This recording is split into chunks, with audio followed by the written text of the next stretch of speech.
Lynn Cullen live in 1 minute.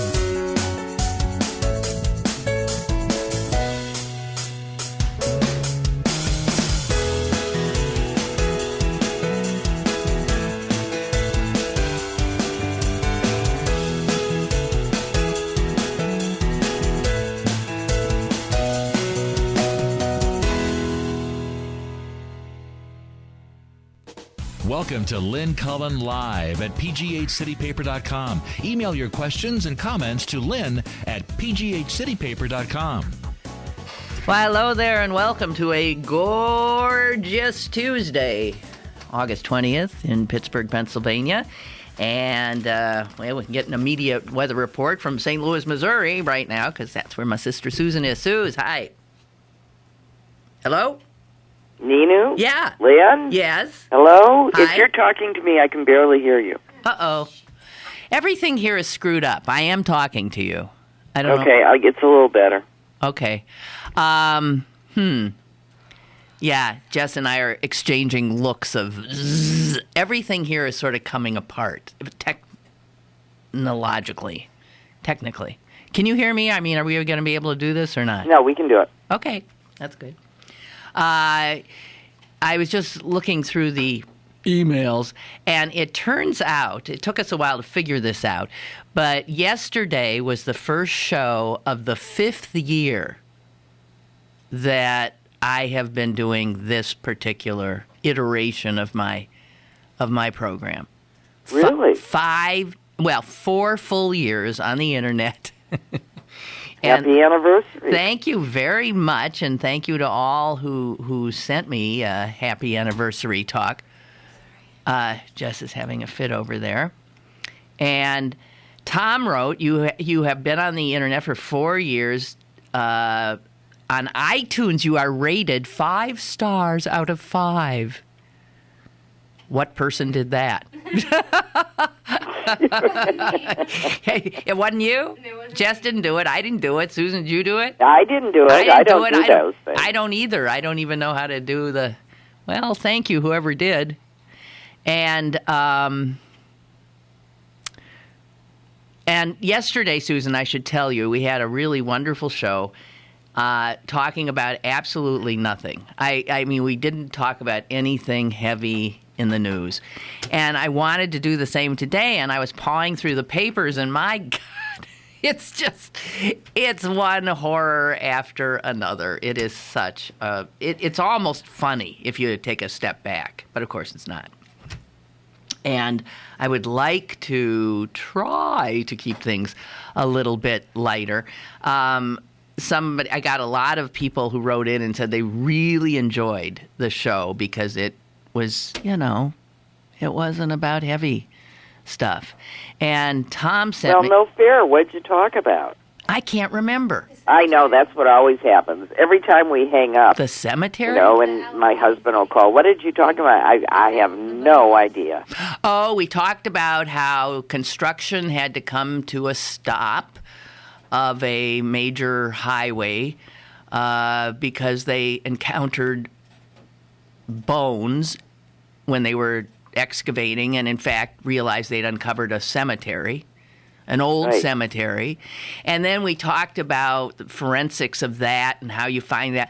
In looking at the bones were from like 1820s, 1830s, and they found, just interesting little fascinating stuff about how some of the bones were sent to the Smithsonian. The Smithsonian saw in one guy's teeth evidence that he had been a tailor. They could see ridges made by the needles? Exactly. And it's a specific term called in this kind of anthropological forensics or something, whatever they call that field of study, I don't know. And it's called Taylor's notch. Uh-huh. Isn't that interesting? So if you just spend a lifetime holding needles in your teeth, I guess, that becomes it's just fascinating. Anyway, so we talked about that, and I don't know what else. I can't even remember. Oh, I talked about bicycles. Because I just bought my husband a bicycle for his birthday. Oh, yeah, I know you were going to. So I was railing, though, against the bicycles of today, Susan. With their little, I call them thong seats. You know what I mean? Yeah, I do know what you mean. Those skinny little hard seats that go right up your wazoo. No, the first thing you have to buy when you buy a bike is padded underpants. Well, it's ridiculous. How about make a seat that doesn't require you to have to buy those stupid spandex things? And so, may I say that? No, you don't. Well, at least now they make underpants so you can wear them under regular shorts, and just make your ass look bigger than it is. I know, but so why not make a bigger seat on the bike? Well, I honestly asked. I said, what happens if we want to switch out that seat? Yes. And the guy said, well, he said, honestly, I would suggest it's more comfortable than you think. I would suggest trying it with the bike shorts first or bike underpants first. And then if you want to switch out, we can, but it is, quote, terribly expensive, unquote. To change a seat? To put on the bigger seat. And in fact, how is putting on a seat my doesn't husband require... doesn't care. Well, okay, so anyway, there had been an article in, I think, the Wall Street Journal about a slow bike movement. And it's people like me reacting to all the spandex clad, and the kind of bikes now with they're uncomfortable. You can't sit up straight on them. You have to be leaning over. And this is, that's not my idea of what I want in a bike. I want to sit up. I want a seat that is comfortable, and I want to go pedaling along on my way. And so they sell those too. Yes, they do. And so we talked about some of that and how, in fact, that there is some pushback from people. I mean, obviously, the vast majority of bikers now are into the thong seats and having to practically lie down while it's so uncomfortable. It's emulating, Lance Armstrong. I mean, you're in that kind of a racer. That's right. That's right. And that's, come but on. At least that's easier to understand than the recumbent bikes. I mean, nothing scares me more than watching these people lying down on their backs on the street. You expect them to be killed, right? I know it seems dangerous. I agree. But the recumbent bikes, I mean, that is better for your something or other. But yeah, it would seem very dangerous. As does, by the way, people who bike and don't follow the traffic rules. No. Well, that goes without saying. But people who bike in the city and they're dragging their little kids behind them in one of those, talking about a recumbent bike where the kids are, sitting in a thing with a... Mm-hmm. I just think that just looks like... I think it's child abuse. No. But it looks like an accident waiting to happen. Do you know how many people get hit by inattentive drivers? Why would you want your child to be the thing that gets hit first? Exactly. And so far low, and so low that you could maybe even not see it. I just don't get it. I mean, my son is an expert cyclist. He was used hit. To ride to work, and he was just stopped at a red light in traffic, and an SUV just took him out. I think anybody who rides with kids in the city is nuts. On a street that's not safe. You can do it in a park on a path. I agree with you on that one. I do. I mean, I really think it should be illegal. It's, I do. That doesn't make any sense. But we're just making assumptions here, Susan. In fact, I am not aware. I have never heard a story of a child being killed. Who wants to be the first? I ask you. Well, but so that's. It just seems inherently unsafe. And I have to say, Eric used to put our kids, in one of those little seats on the back of the. Yeah. And my daughter tells me that she was always petrified. Well, I tried one of those when my son was about 2 or 3, and we both have a similar memory. Of me shoving off from the driveway with him with his, this big helmet on his little head and strapped into the back. And I pushed off and we went about, I'd say 1 foot forward and then tipped over and went down. And he's strapped in. So, he goes down like a... And... that did not discourage me. I tried one more time. We went down again. And then a friend of mine said, okay, well, obviously you can't handle that extra weight on the back and you can't get your balance. I can do it.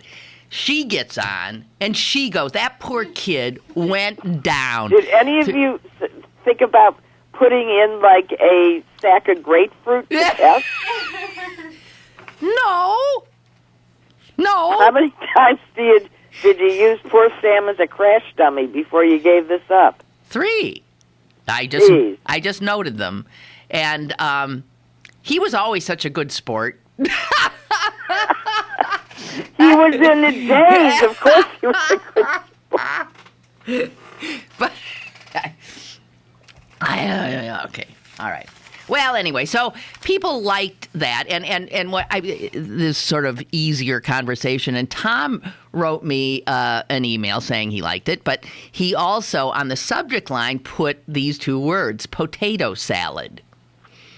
And I knew immediately what he meant. This has to go back 25 years.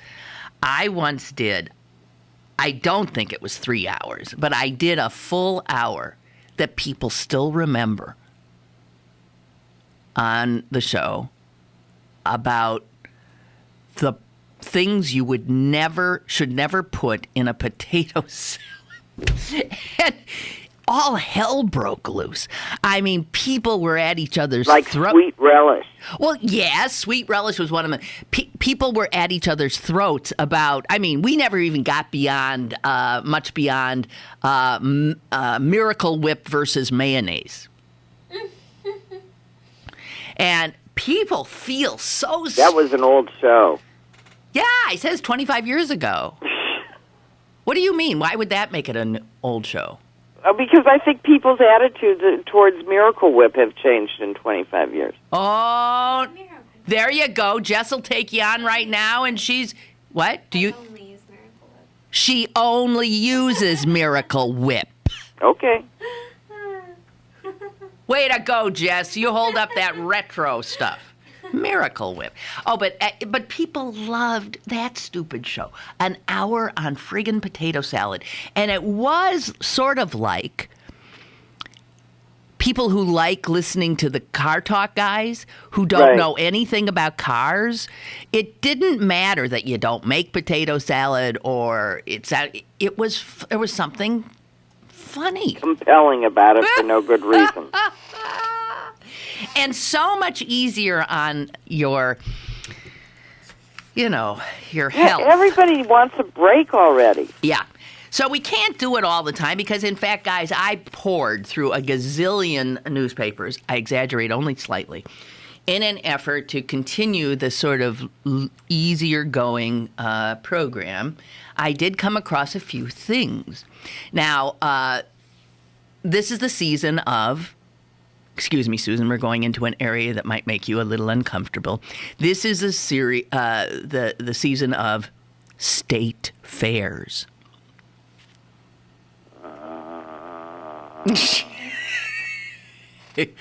Now, we're not going there because, as we know, Susan's groaning because she's a resident of the wonderful state of Missouri. Their state fair got in the news a bit recently. We won't go there.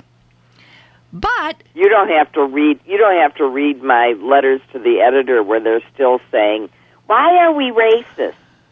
Oh, you mean that it's still going on? That there's Right. still. I If know. we put George Bush out there, Yeah. Well, okay. Let's not go there. no. Okay. So, no less an august rag, the Wall Street Journal today had a piece on state fairs and food offerings. That this is a time when some people, I guess, ma and pa sort of places, are able to wrangle a little booth, and they proffer some kind of food. And I guess at the state fair, you got to have something really eye-catching, and there's a chance that you can make some money against the big guys at the fair. But they start listing the food that these people are offering. Are you ready? Yeah. This is from Ohio State Fair. Giant deep-fried gummy bears. Ew. Even Jess. Honestly, that doesn't even sound good. No, that's right. And even Jess said you. And Jess has, you like garbage. She's like Miracle Whip. What? I said I would eat a fried Twinkie. She'd eat a fried Twinkie, but a fried giant gummy bear doesn't. No, a fried Twinkie makes sense in a disgusting sort of way. It does. It does. Okay, I'm on to Iowa. Iowa State Fair is offering 18 new foods this year. I only have one here. It is a strawberry smoothie on a stick. Well, that seems messy. Well, wouldn't it be like frozen? It has to be a frozen strawberry. Yes, okay, so that's okay. That's okay. Hey, here's two from Wisconsin, Suze. Okay. Well, we got, they have 70 new options this year at the State Fair in West Dallas.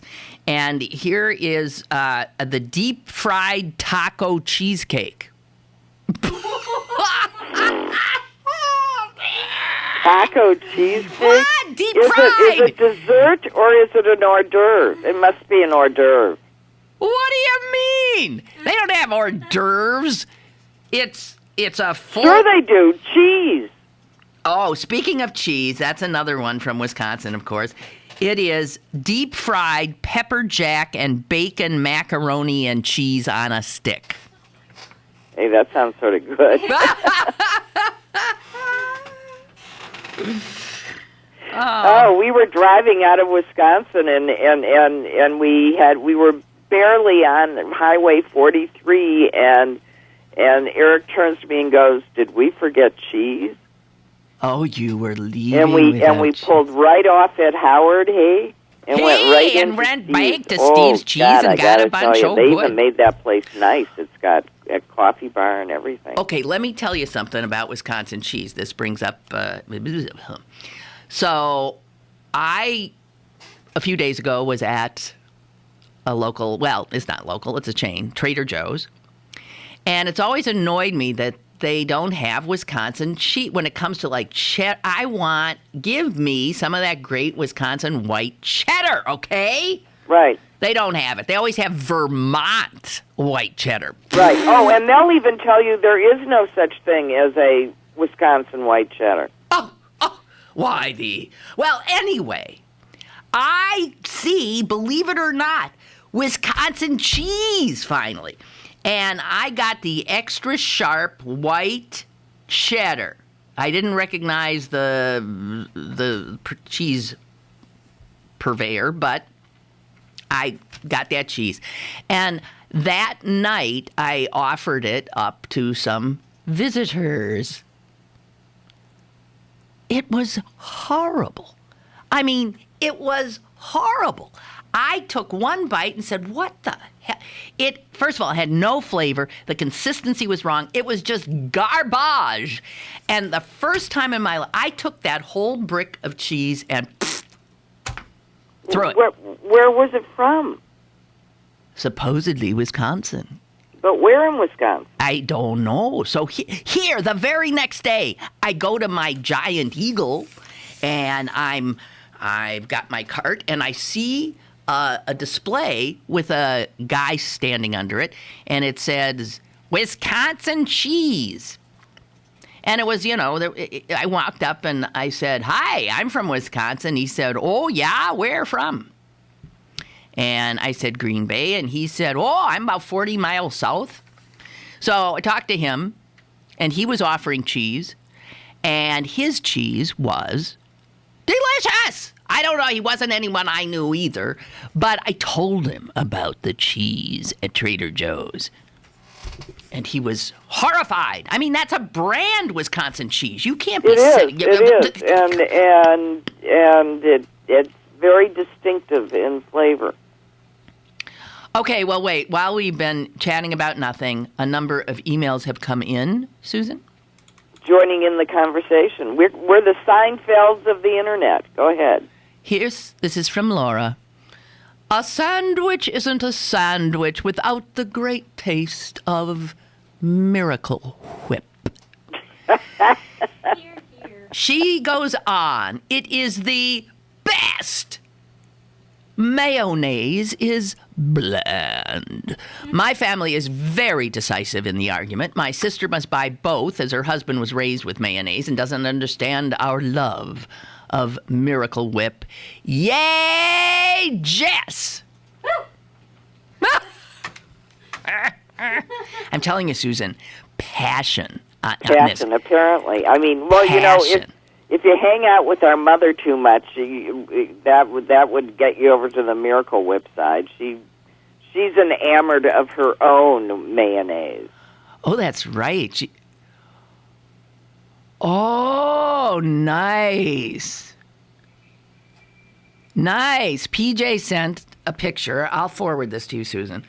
Not that Eric wants one. But it's a bicycle seat.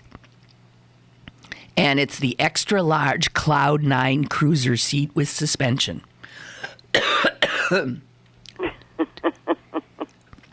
$29. And How here's much? 29. And here's what PJ says. $29, a wrench, and 15 minutes to change. I think the bike store guy saw Susan coming. Happy posterior. There's no way it would be. You unhook one and put the other one on. Huh. Shall I send this to you? The biggest, widest bicycle seat available. This looks like one of those, like those wheelchairs that are designed to fit. I know. I don't think we need one quite that big, but thanks. 10 and a half inches. He's happy. 10 and a half inches wide. Well, this is the kind. And the subject line on this one is for your badonkadonk.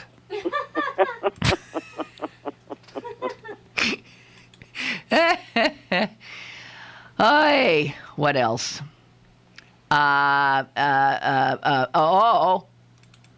And Lynn writes, I am a lifelong bike rider. You can buy a comfortable bike, a hybrid. Yes, I know all this. Yes, I really do. With a more upright posture. And I have a comfortable padded seat designed specifically for women.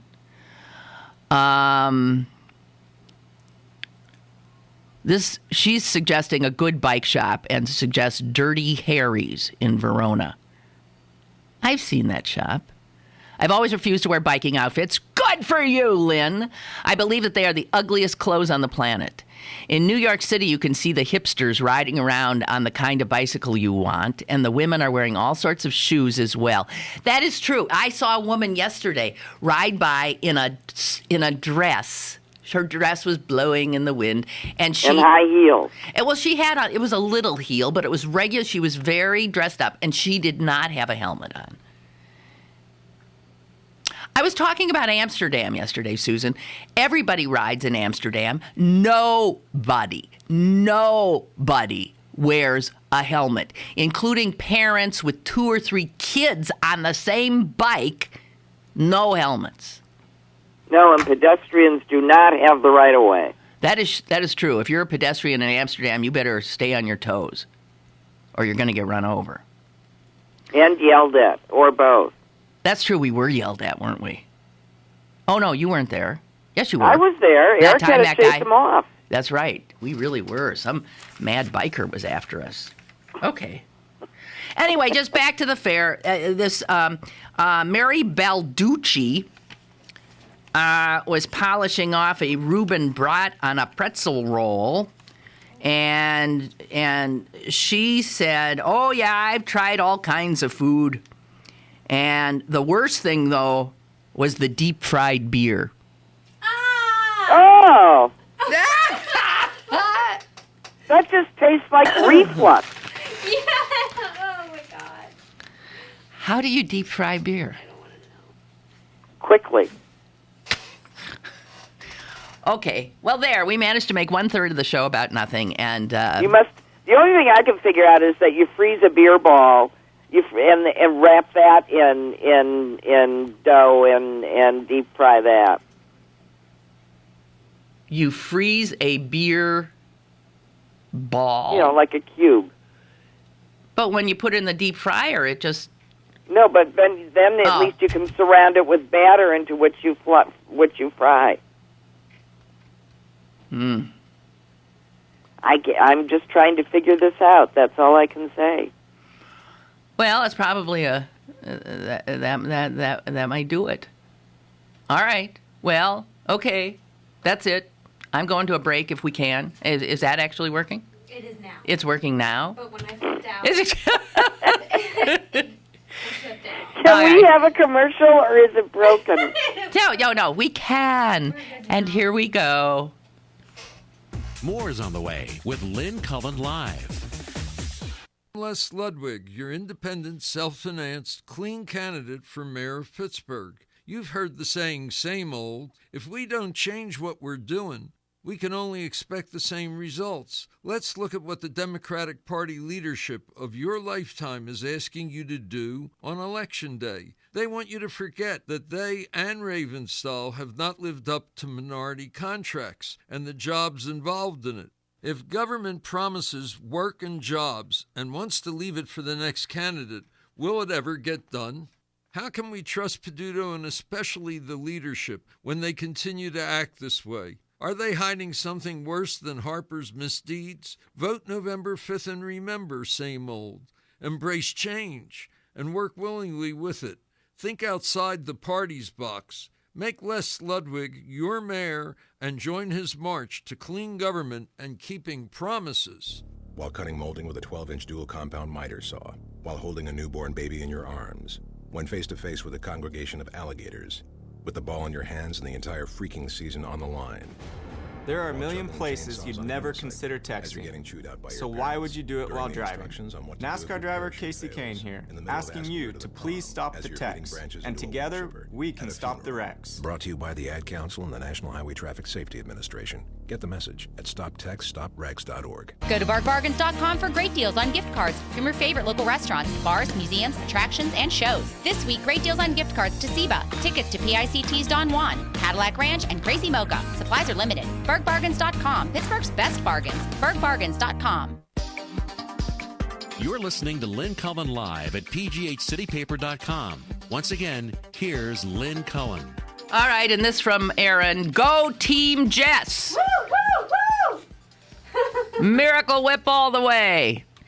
Sorry, Susan. I know. Wink. I am such a Elitist. a poop disturber. You're an elitist.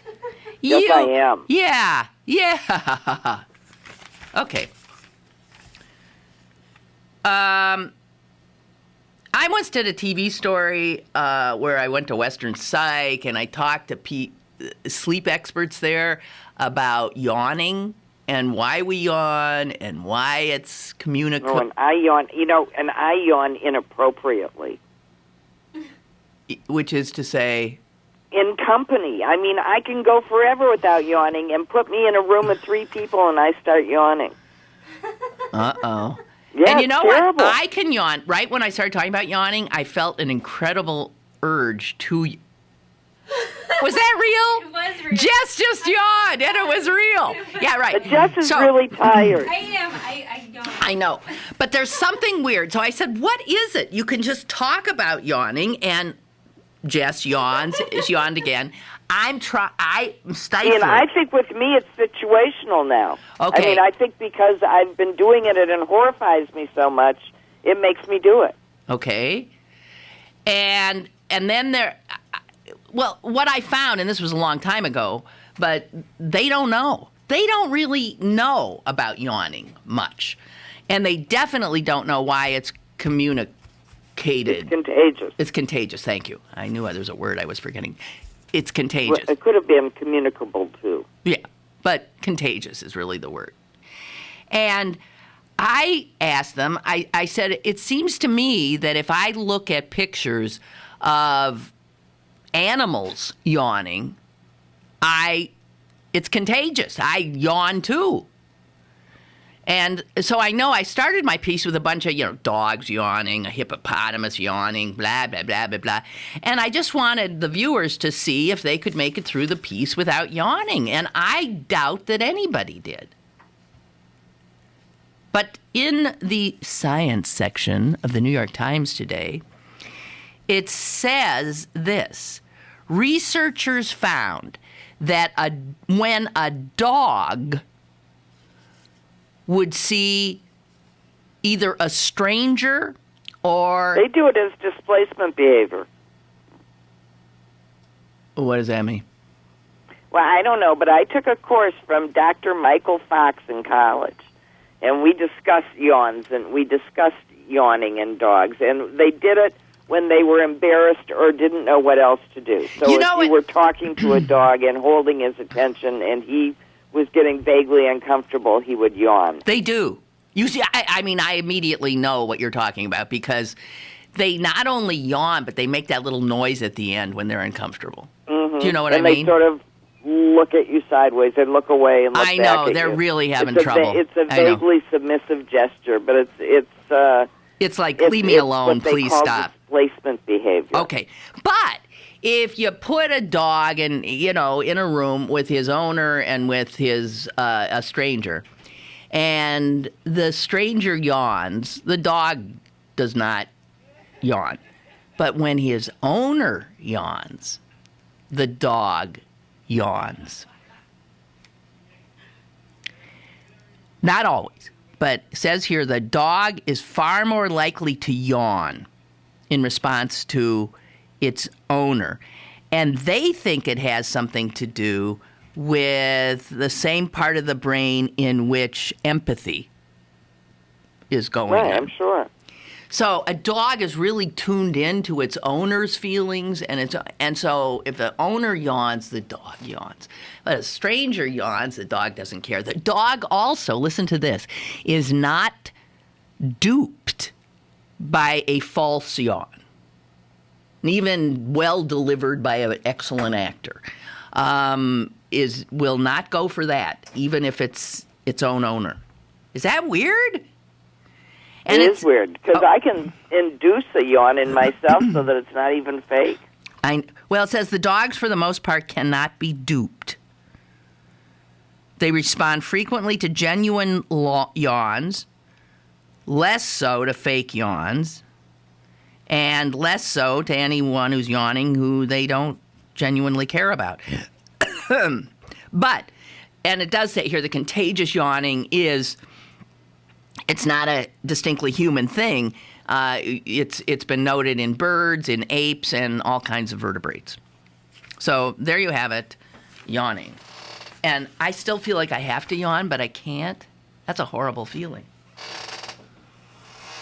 Oh, okay. So, not to change the subject, but do you feel us sniffing up your tush? That's a pretty disgusting image. It's okay. I'm talking about the I know you're Cardinals and talking the about. Pirates. I knew exactly what you were talking about. But the Pirates have been very wobbly for the last 3 weeks, and if you ask me, and because I've been watching them pretty carefully, and they're definitely having a little stumble right now. And you guys have seemingly gotten your act together a little more, and the Reds definitely have. So, you know what? You had once said being in first place is not where you want to be. It's scary up there, isn't it? It's scary up there. So it's okay to be a close second, I think. Yep. I don't know. Whatever. I think we're going to be a close second pretty soon. But yeah, it's a long season. We're still amazed. I'm still amazed, even if they falter a little bit here toward the end. But they're still in first. They are. And just one. We've been doing our absolute best to keep you there. No, you've been coming on slowly, and we've been helping you a lot. I don't think we're even playing 500 ball in the last. I don't know. I haven't really looked. Oh well, I've been good. I have tried not to talk about the Pirates so much because I know a whole bunch of. All right. Well, just remember we got to pay attention to other people too, like the Dodgers, who seem to be suddenly. Oh no, the Dodgers are ridiculous. The Dodgers have forgotten how to lose, and Atlanta is pretty ridiculous. There's a bunch of them. Boston, Texas. Yeah, we get all focused on our own little neck of the woods here. There's some great teams out there. At any rate, a hell of a good season. And as I said, Susan, I'll be watching your Cardinals here in PNC Park on September 1. I know. I do have tickets. Okay. If it's late August, then schools are gearing up and starting and stuff, and that brings us, of course, to the great state of Texas. Texas always has these issues when it comes to curricula, right? Right. Well, here's the latest. They're freaking out again about something called prefab lessons. I guess these are lessons that are all packaged up and can be used in conjunction with textbooks and blah, blah, blah, blah, blah, blah, blah. And all hell is broken loose in a politicized way from right-wingers who say that these prefab lessons are biased. They're government lessons. They're government lessons. This is Texas that had a big brouhaha not too long ago about whether or not in a history book, whether or not Thurgood Marshall should be put on a list of prominent people. Can you imagine? Can you imagine? Well, there's fundamentally something wrong. Jesus God. And the other one they didn't want on a list of prominent people was Cesar Chavez. Now, maybe you could argue that one, but I doubt it. But well, after all, you had to pay a living wage to your workers. Yeah, and that's vaguely communistic, so I guess forget about that. Anyway, and they say that a lesson on religion offers more detail on Islam than on Christianity. I suppose they counted words. And the fact is that the odds are that most of the kids in the class, by far, know about Christianity, but don't know anything about Islam. Would that be correct? That's right. Okay. Anyway, Texas Lieutenant Governor David Dimwit Dewhurst commended the parents who are going nuts for trying to protect their children from, quote, being taught values that they do not agree with. There's a lawsuit been filed by some grandfather who doesn't want his grandchild learning what he calls clearly inappropriate. Wait a minute. Does this grandfather have primary custody of his grandchild? I don't know. Because if he doesn't, he has no standing. Okay, well, I don't know. Maybe he does. But he says that these lessons reveal a progressive mentality. And apparently there's nothing worse than that. One lesson under fire is a high school history exercise on terrorism in which teachers are directed to ask students whether they think that, from the British perspective, the Boston Tea Partiers were terrorists. That's a great lesson. I'm sure they did. Yeah, that's a an great important lesson. It's a lesson about... Perspective changes fact. Yes. And here's what a Houston Republican had to say about that lesson. This is the United States of America, and I have a real issue if we are calling Boston Tea Party patriots terrorists. Gee whiz. All right.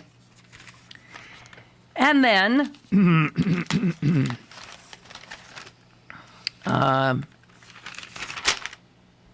you heard about the Messiah, right?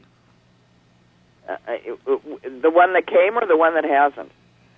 Neither. Well, this one has. He was a little baby born. Yeah.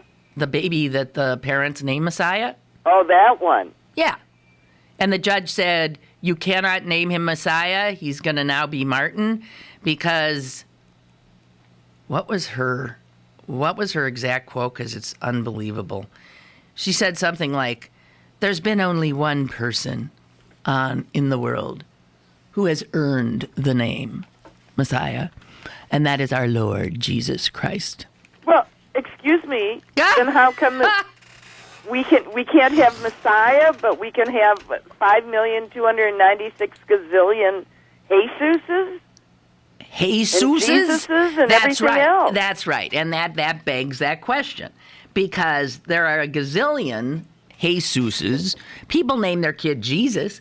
People name their kid Mary. You know, it used to be in naming. In Green Bay, Wisconsin, 90% of the little girls were named Mary. Absolutely. If they didn't have a Mary in their name, something was wrong. Well, all of my sisters-in-law are named Mary. Uh-huh. It's their middle names that are different. Mary was considered too holy for secular use up until the 12th century. No one named a kid Mary. So that's the same kind of thing. And it's interesting because it's only in Hispanic culture that they name their kids Jesus. Yeah. And it's unclear. And here's some other thing. Latinos also name their child, Susan, get this. This is a common name among Latinos. Why, I've never heard it before, I don't know. Adonai. And Elohim. And what? Elohim. Elohim. Now, Susan will recognize those two words as Hebrew. And they're Hebrew words for the Lord. Adonai and Elohim. Now, so they name their kids Adonai, Elohim, Jesus. Well, that's covering at least a few of the bases. Yeah. And they say that it's not that states can't put restrictions on what a parent can name a child, because states do. And states, like, prevent parents from using punctuation marks, which I can see, I guess. You know, they could name their kid something, exclamation point, something else, and that doesn't pass muster. You could argue that the state should have nothing whatsoever to do with this, but you could also argue that this is stepping in like they do in child abuse cases to try to keep a child from being, you know, yeah, but whatever. if that was, that's so arbitrary. I mean, what did Frank Zappa name his kids? No judge stepped in there. What did, what's her name? The blonde that named Gwyneth Paltrow named her daughter Apple. So, well, the apple's okay, but it's better than applesauce. How do you know what her middle name is? Well, it might be sauce. Could be a la mode. No, pie. I don't know. Yeah, but parents are free generally, but not totally. States put restrictions on length of first names to punctuation marks, but the restrictions cannot be justified by an appeal to religion. So this idiot who said this kid can't be named Messiah, this is not going to stand. No, all she has to do is appeal, but she has no right to, unless the state's going to pay, for the extra legal, which, by the way, I think they should. That's just an abuse of power. It really is. Yeah. And anyway, the ACLU has told this woman, we'll represent you. Don't worry about this. This is a slam dunk. I can represent you, for God's sakes. But listen to this. A New York judge last year refused to allow a family to change their family name to Christ is King. One word.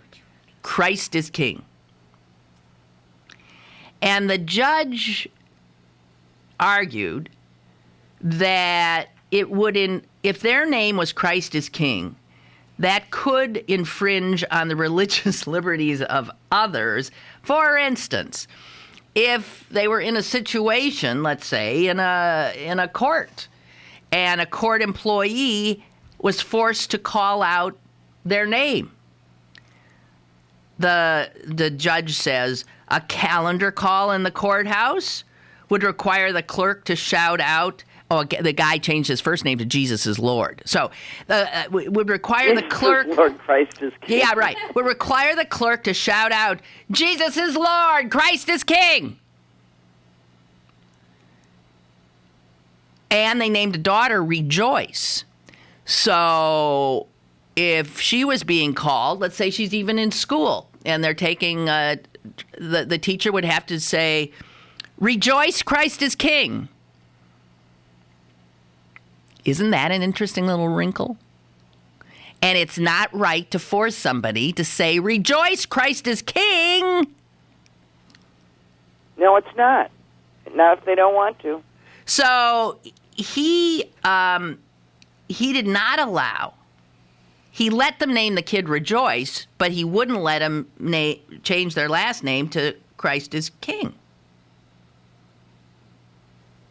And they wanted to name their son Jesus is Lord. So Jesus is Lord, Christ is King. But these things, you don't know. That judge is obviously on firmer ground, wouldn't you say, right, than the one who freaked over Messiah. Yeah.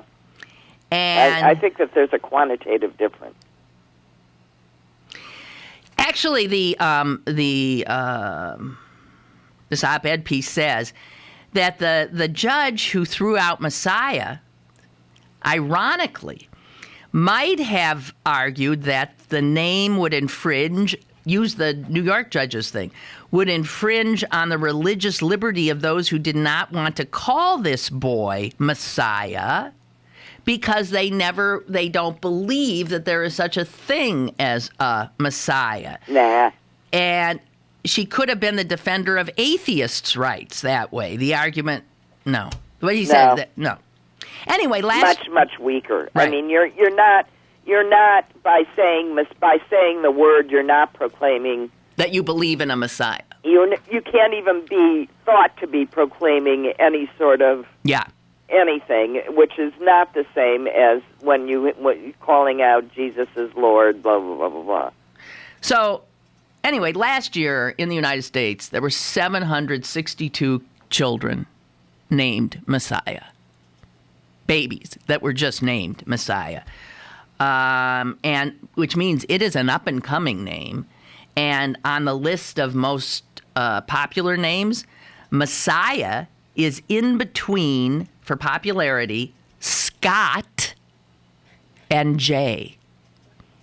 Scott, Messiah, Jay. Well, I have to say, if you're just listening to the music of the word, it's a pretty name. Yeah. Mm-hmm. It is. Okay. So anyway, that's the update on he's awful cute, this kid. The kid named Messiah.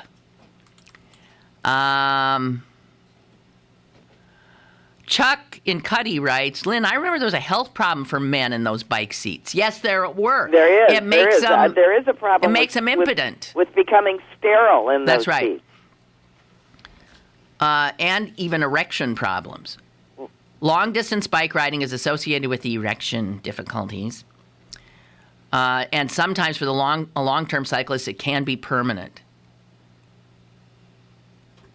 The world's expert on this suggested a seat with a blunt nose or no nose at all.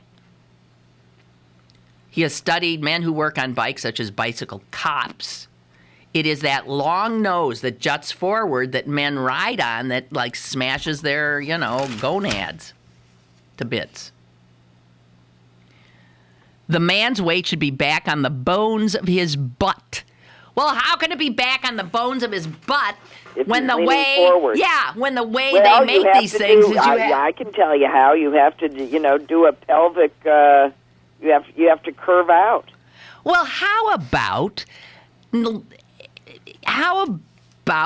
not pretending we're all Lance Armstrong and make a bike that you don't have to lean like that? And he did get testicular cancer. Yeah. I mean, I think that's the kind of cancer he had. Yeah, he did. It spread, but yes, that is.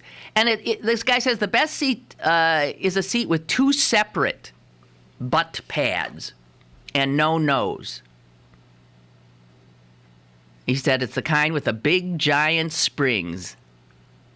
And you can throw some tassel on for a cool effect. Yeah, it's crazy. All these guys out there in their spandex that are compressing their perineum, damaging their disease. Oh, just saying. Not to mention that it's uncomfortable. And eventually bike riders just get numb. You go numb. I know just from sitting on a stationary bike. I go numb. Well, hey, I can go numb sitting in my car driving to Wisconsin. Well, that's true, too. We're not meant to sit so much. No. Sitting in general is just bad for you. Well, Pittsburgh Girl writes, hearing you and Susan talk about the different gastric delights. Gastric is right. At state fairs around the country made me think of one from the Louisiana State Fair. It was grilled corn on the cob on a stick. When you order it, they take it off the coals. Okay, peel the back, so they're doing it in, and dip the corn in melted butter. Well, that's just that's just flat good. Out delicious. Oh my it's God, does that sound good? Husk and then peeled back, in butter, stuck on right. a stick, and dipped in butter. And you then could have the choice of salt, sweet salt, or spicy salt. With each order, you got a free trip to the cardiologist, but it was the best tasting corn ever. I bet. Well, may we invite you up to Wisconsin in August, where you eat the corn that is just picked that morning and that tastes so wonderful that, and excuse me for being from Wisconsin and saying this, it's so sweet, it doesn't need butter, it doesn't need anything. I'm going to one-up you.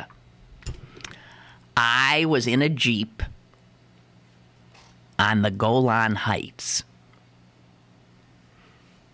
And you picked it out of the field and ate it. The guy who was driving, my son and I, was driving us through a cornfield, and he just pulled up and pulled a stalk off, took it down and handed it back to us. And I said, but it hasn't been cooked. And he said, eat it.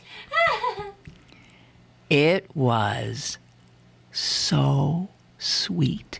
You could die. Crisp and sweet. Raw. Mm-hmm. That's why people who boil corn for more than 2 minutes are out of their minds if it's good. No, and my son remembers it as the best corn he ever tasted. Nothing on it, not cooked. Right. And really, the corn that they're breeding now in the United States pretty much tastes like that too. It's just a matter of how fresh it is. So the reason that it tastes so good in Wisconsin is because it was just picked, within hours of your eating it, and it really Oh, Yeah. I was they so do. angry. I Yeah. forgot to bring some home. Right. Well, you went back for the cheese, Susan, and you can't get it all. You know? Oh, my God! We have to take a break. Bye. Stick around for more with Lynn Cullen Live after this. Allen Events, producer of the country's most popular high-end festivals, returns to Walnut Street between South Aiken Avenue and South Negley Avenue in Shadyside. The 16th annual Shadyside, the art festival on Walnut Street, will be held August 24th and 25th, transforming this popular downtown shopping district of Pittsburgh into an outdoor art gallery with an eclectic mix of the country's top established artists as well as new and emerging talent. Admission is free and open to the public. Showtimes for the Shadyside, the art festival on Walnut Street, are Saturday 10 a.m. to 7 p.m. and Sunday 10 a.m. to 5 p.m. For more information, go to artfestival.com. Come to Little's for all of your back-to-school needs. Little's has everything for all ages to stay in style for this upcoming school season. Check out the large selection from Doc Marten, Steve Madden, UGG, Clark's, Lely Kelly, New Balance, and much, much more. Don't forget to come visit this season's colorful handbag selection as well. Little Shoes, Pittsburgh's largest family shoe store, 5850 Forbes Avenue in Squirrel Hill. It's Shadyside Arts Festival time. Don't forget to mark your calendars for the 16th annual Shadyside Arts Festival, August 24th and 25th. And check out the newest Fiats from #1 Cochran Fiat. Pick up this week's Pittsburgh City Paper for more information. Available at over 1,700 locations throughout Western Pennsylvania. And on the web at pghcitypaper.com. And on your smartphone with GPS-enabled listings at citypapermobile.com. Have a question or an opinion? Call Lynn Cullen at 412-316-3381 or email lynn at pghcitypaper.com. Now, more with Lynn Cullen Live. Welcome back. And Colette points out something that, parents who are naming their kids Messiah should think about. And she just says, Messiah would be one hell of a name to live up to. I mean, really, if you think about it, that's a heavy-duty name, isn't it? And could lead to all kinds of, Messiah, you cut it out right now. I mean, it just seems odd, doesn't it? A bit. It does. But get used to it. If in fact there's that many Messiahs being born these days, then it's going to... You might very well encounter a Messiah in your lifetime, in the flesh, which is pretty amazing. So anyway, I have some friends who drink vodka, and I've been telling them... Are they all dumping it out? No, but that's what I've said to everyone who's drinking vodka. Where's that vodka from? Local vodka. Local vodka? You drink local? Pennsylvania vodka? Boyd and Blair, says Jess. That's the one. Boyd and Blair. Never heard of it. My friend was drinking Kettle One. And I said, well, where's it from? And she said, I don't know. And I looked and looked and looked and looked and looked. There's nothing except it'd been in business since 16 God knows what. And then I finally saw, and it was in the glass of the bottle. So, it had been whatever. How does that work? In the glass. Etched or something like that? Molded. Yeah. And it was the Netherlands. So that's cool. Obviously, what we're getting at is if the vodka's from Russia, don't drink it. Don't drink your Stoli. Don't drink your Smirnoff. Is that okay? Those are Russian. Smirnoff, Stoli. I think Absolute. I think Absolute is too, but I'm not sure. And the reason being, Russia is the most vile country. I'm sorry, always has been. It was always easy to hate during the Cold War. Man, it was easy. And it's easy again. Gee whiz. So this anti-gay stuff that's going on has got to be, you can't, there's no reason why you should in any way buy Russian products. And I don't know what else is made in Russia, but I wouldn't. And there's a furor over the Metropolitan Opera in New York, which is producing an opera of Eugene. Is it Onegin? Onegin. Onegin. It's pronounced Onegin. On again, off again.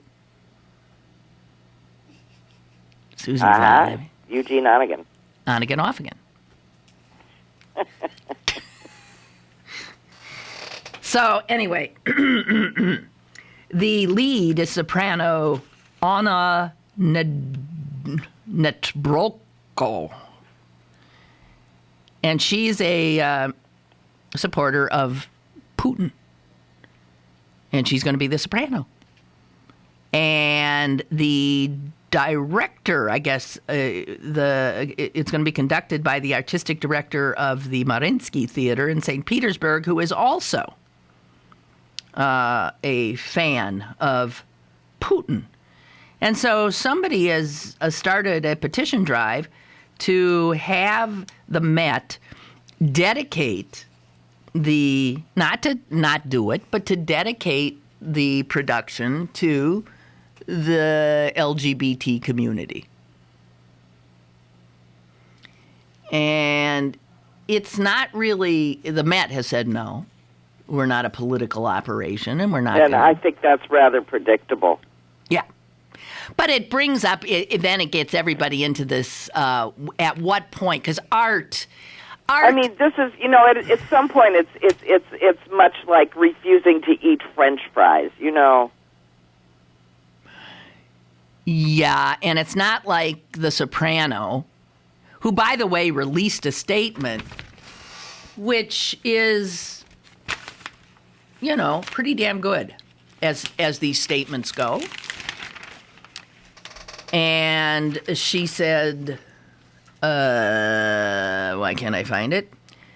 I think it's this is her as an artist. It is my great joy to collaborate with all of my wonderful colleagues, regardless of their race, ethnicity, religion, gender, or sexual orientation. I have never and will never discriminate against anyone.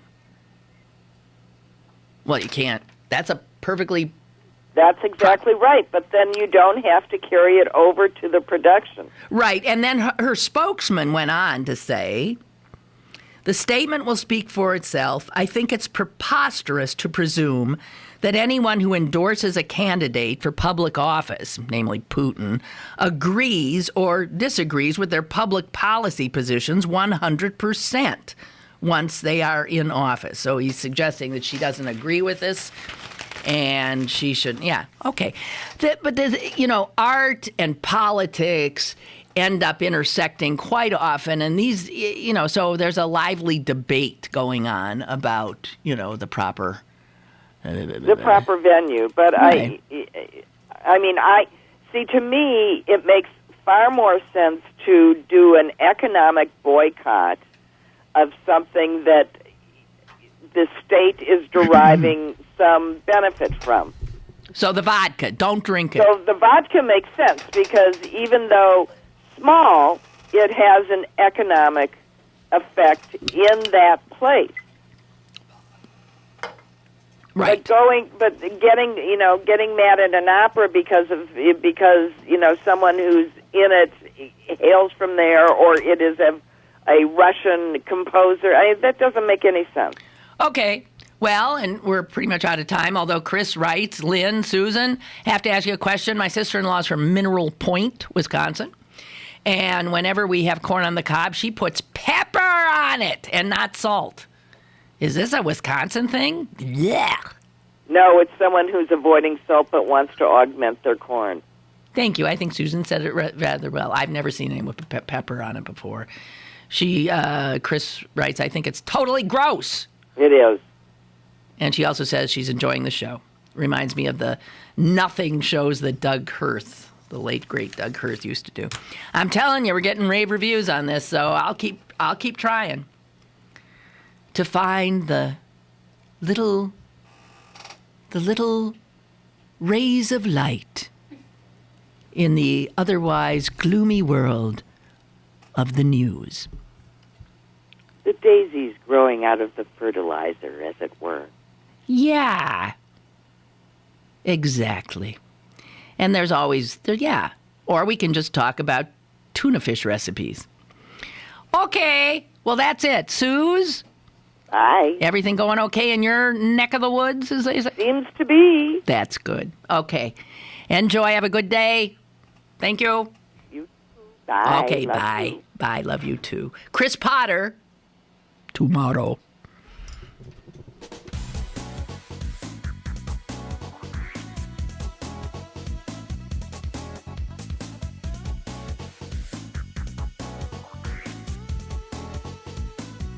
Lynn Cullen Live, Monday through Friday from 10 a.m. to 11 a.m. and archived at pghcitypaper.com. The opinions expressed on Lynn Cullen Live are those of the host and do not necessarily reflect the viewpoints of Pittsburgh City Paper, Steel City Media, and its advertisers.